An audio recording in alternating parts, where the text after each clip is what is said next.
प्रणाम मित्रों। तो चलिए हम लोग नए की जन्म कुंडली एक नामक कहानी को आगे पढ़ते हैं। 12 वर्षों बाद जब एकाएक मेरी उससे मुलाकात हुई तब आनंद और आश्चर्य का कोई ठिकाना ना रहा।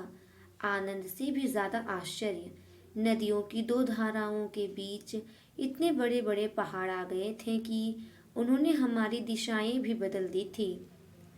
जब फिर से मुलाकात हुई तो संभवतः हमारा ध्यान इन पहाड़ों की लंबाई चौड़ाई ऊंचाई नीचाई पर गया। 12 वर्ष बाद अब जो हम दो हो गए हैं तो किस तरह। उसके बाल सफेद हो गए थे, लेकिन यह कहना मुश्किल था कि वह नौजवान नहीं है। यूँ कहिए कि वह भूतपूर्व नौजवान था। मतलब यह कि प्रभाव उसके वर्तमान रंग रूप का ना होकर उसके भूतपूर्व रंग रूप का होता था। मुझे वह प्रभाव अच्छा लगता। जी चाहता कि उसके बारे में रोमांटिक कल्पना की जाए, लेकिन यह कहना मुश्किल था कि उसकी सुंदरता उसके रूप की थी या उसके माथे पर पड़ी हुई रेखाओं की। कम से कम मुझे तो वे लकीरें अच्छी लगती। खूबसूरत कागज सुंदर तो होता ही है, लेकिन यदि वह कोरा हुआ और उसमें कोई मर्म वचन लिखा हुआ ना रहे तो सौंदर्य में रहस्य ही क्या रहा। सौंदर्य में रहस्य ना हो तो वह एक खूबसूरत चौखटा है। सामने पीपल का वृक्ष है, चांदनी में उसके पत्ते चमचमाते कांप रहे हैं। चांदनी और उसमें चित्रित हुई छायाएं हमारे मनोलोक को एक नई दिशा दे रही हैं। मुझे मालूम था कि मेरे मित्र के लिए शैले की और टू वेस्ट विंड उतनी ही दूर है जितना मेरे लिए स्क्वायर रूट ऑफ -1।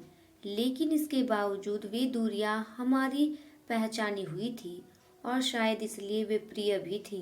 जब जब मुझे दूरियों का भान होता है तब मुझे अच्छा भी लगता है और बुरा भी।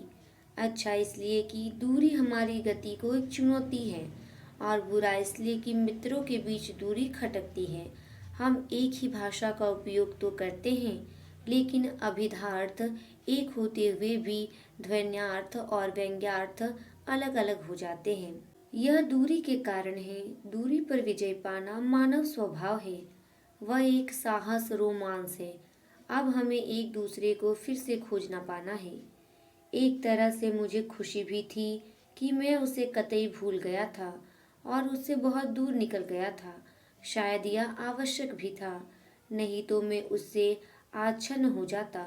मेरी अपनी इस दृष्टि से वह असाधारण और असामान्य था।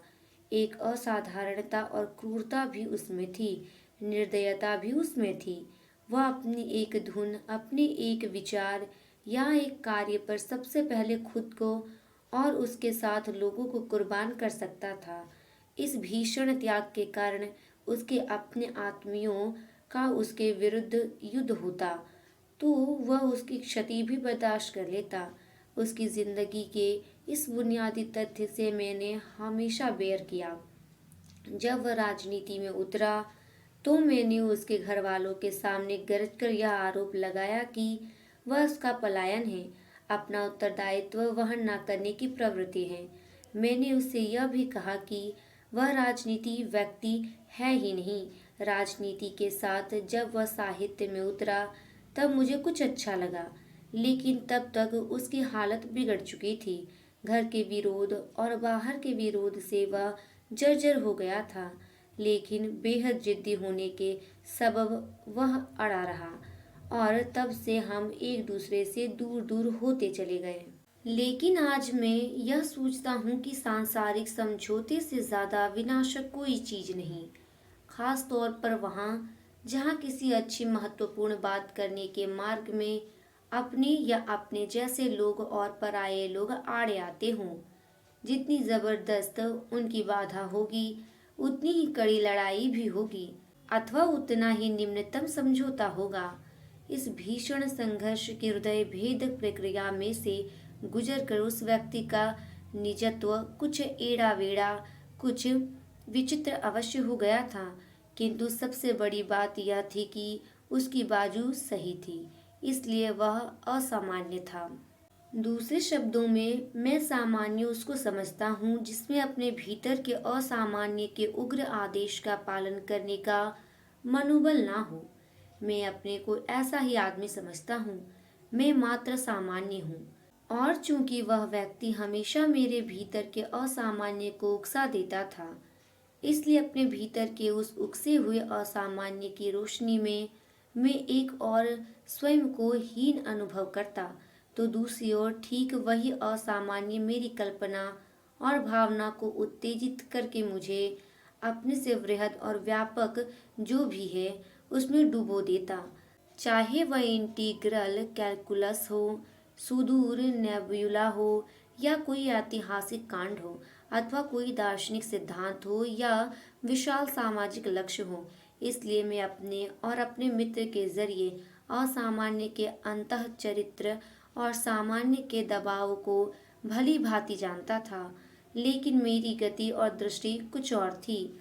जब मैं कोई काम करता तो इसलिए कि उससे लोग खुश होते हैं, वह काम करता तो सिर्फ इसलिए कि एक बार कोई काम हाथ में लगे, पर उसे अधिकारी ढंग से भली भांति कर ही डालना चाहिए। मेरी व्यवहारिक सामान्य बुद्धि थी।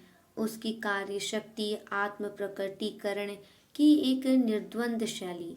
हम दोनों में दो ध्रुवों का भेद था।